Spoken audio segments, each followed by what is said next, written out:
E um dia eu tava numa aula de psicologia minha e Deus me confrontou, eu lembro até hoje. Ele me confrontou dizendo: quando você vai escrever o seu? E quando ele falou isso, eu pensei: como assim quando eu vou escrever o meu? Deus, eu tenho só 18 anos. Eu não vivi muita coisa ainda. O que eu vou escrever? O que eu vou falar, né?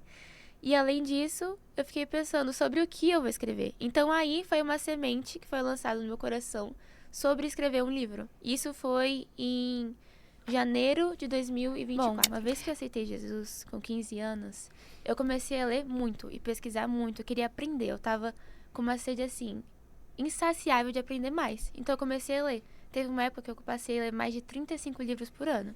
Então eu lia muito, muito, muito, muito. Gente, ela aceitou Jesus com 15 anos. Ela tem 20 anos. Faz as E contas. as contas aí. Ontem, né? Mas enfim. E aí eu comecei a ler muito. E eu comecei a tomar gosto pela leitura. E não só em questão de livros, mas também de conhecimento, de ensinar e aprender. Então eu sempre fui muito envolvida nessa área de ensino, né? De pegar a palavra. Eu tenho um canal no YouTube também, onde eu ensino várias coisas. E antes disso, esse canal era um grupo fechado, assim, com várias meninas, onde eu ensinava sobre a palavra, sobre a vida, a rotina e coisas assim. Então, desde cedo, isso já me atraiu muito. Mas eu comecei a ler vários livros e comecei a gostar da forma como os escritores escrevem. Comecei a entender como era esse mundo da leitura e fiquei fascinada. Então, eu comecei a ler mais, mais e mais. E um dia eu estava numa aula de psicologia minha e Deus me confrontou, eu lembro até hoje. Ele me confrontou dizendo: quando você vai escrever o seu? E quando ele falou isso, eu pensei: como assim quando eu vou escrever o meu? Deus, eu tenho só 18 anos. Eu não vivi muita coisa ainda. O que eu vou escrever? O que eu vou falar, né? E além disso, eu fiquei pensando sobre o que eu vou escrever. Então aí foi uma semente que foi lançada no meu coração sobre escrever um livro. Isso foi em janeiro de 2024. E quando eu tava escrevendo sobre esse livro, né, Deus me deu essa visão de escrever sobre Provérbios 31. Eu tava vendo muitas mulheres entrando nessa onda agora da feminilidade, né? Agora eu preciso achar meu lado feminino, preciso saber qual é o meu lado feminino, preciso encontrar o empoderamento. E é uma coisa muito louca porque quando você fala sobre identidade, a gente tem dois extremos. Ou o extremo da supervalorização ou da baixa valorização. Então, quando você anda nesses extremos, é muito ruim, porque você acaba se perdendo em quem você é. E quando eu digo extremo, por exemplo, vamos falar agora do tópico feminilidade. Saúde. Quando a gente fala muito sobre a questão da feminilidade, agora as pessoas pensam assim: ser feminina é eu só usar rosa e sair andando por aí, catando flores no campo usando vestido. E agora ser homem é eu pegar um machado e cortar a lenha. Ok, existem coisas que sim, são características, né? representam. Porém, as pessoas estão mais uma vez se iludindo no raso, no superficial. Porque se você continuar fazendo só isso, vou catar flores, agora minha vida é rosa, não vai durar porque não mudou a sua raiz, só mudou as folhas, só mudou as flores, mas não mudou a raiz. E aí quando vir a primeira onda, já não vai ser mais a mesma coisa. Então eu acho muito importante falar sobre isso, porque hoje em dia a gente tem falado muito sobre qual é o papel do homem, qual é o papel da mulher. O que eles têm que fazer, mas não o que eles têm que ser. A mulher virtuosa não é sinônimo de perfeição, mas é sinônimo de graça. E agora eu vou explicar o porquê. Quando a gente pensa numa mulher virtuosa, a gente pensa que é uma mulher perfeita, que não tem erros. Mas isso é impossível. Não existe uma pessoa no mundo sem ser Jesus que não errou.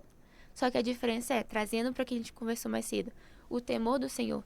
A mulher consegue ser virtuosa sendo capacitada pelo Espírito Santo porque ela teme. Então ela tem graça, ela tem a graça de Deus sobre a vida dela. Então essa é a diferença. Eu quero. Porque hoje, só pra concluir, hoje a gente pensa assim: a gente tem que ser uma Mulher Maravilha, dar conta de tudo. Mas a gente nunca vai conseguir dar conta de tudo. Mas o mundo coloca essa pressão sobre as mulheres hoje. Coloca essa pressão sobre as mulheres. E a questão é, a gente tem que imaginar. Inclusive, eu falo sobre isso no livro. A gente tem que imaginar. São vários pratos que a gente tem.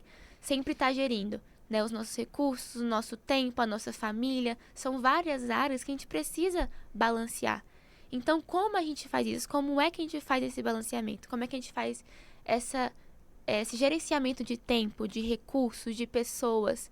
E é assim pra gente entender qual é a nossa prioridade no momento. Uma vez que a gente entende qual é a nossa prioridade, a gente consegue balancear da melhor forma. Porque uma vez que você tenta balancear tudo ao mesmo tempo, vai tudo cair. Porque fazer tudo meia boca vai dar tudo errado. Inclusive, a gente fala isso sobre a questão de você ser assertivo, não ser apenas intencional, mas ser sacrificial. Porque quando você coloca o nome certo pra uma coisa, você vai acertar aquela coisa. Em inglês a gente fala name it right, get it right. Vou dar aqui um spoiler, um gostinho do livro. Então, quando eu tava estudando sobre isso e tentando aprender, é claro, vai ter dias que nem sempre você vai acordar cedo. Existem dias e dias. Mas a questão do acordar cedo não é pelo fazer, é por ser. Porque quando você acorda mais cedo, você pode sentir que quando você acorda mais cedo, a casa tá silenciosa, tá vazia. As pessoas vão estar dormindo. Você vai ver a luz do sol batendo na sua casa, vai estar um silêncio, vai estar uma paz. E é nesses momentos em que você vai se conectar com Deus. Porque vai estar só você e Ele. Então você pode conversar, você pode andar, você pode fazer o que você quiser. Então existe essa leveza em acordar mais cedo, onde o mundo para só pra você. Onde Deus, parece que Ele para o momento dele só pra você. E o acesso a esse livro é muito simples. É simplesmente clicar, vou deixar aqui no link da minha bio no Instagram e no nosso site, que se chama Aviv Store. Então, Aviv significa primavera em hebraico, então é um site que a gente tem. Você tem um site, não conte sobre o nosso site aqui. Eu vou deixar seu site aqui embaixo. Sim, deixa o link do site aqui. O nome desse site chama Aviv, né? E Aviv, para quem não sabe, é primavera em hebraico, que é exatamente esse o ponto que Deus ministrou no meu coração. É trazer a primavera na vida das pessoas. É voltar a essa estação, porque todos nós temos estações. A gente tem o inverno, a gente tem o verão, das flores, a gente tem o outono. Só que bonita. a primavera é a estação das flores, é a estação bonita, é a estação onde tem calor, mas ao mesmo tempo você não derrete no verão. Então a primavera é uma estação muito importante nas nossas vidas. Porém, às vezes, para chegar nela, a gente precisa passar por quem? Pelo inverno. Pelo inverno, pelo outono, precisa passar por todas. Todas as opções, Todas as né? estações. Todas são E todas importantes. são importantes.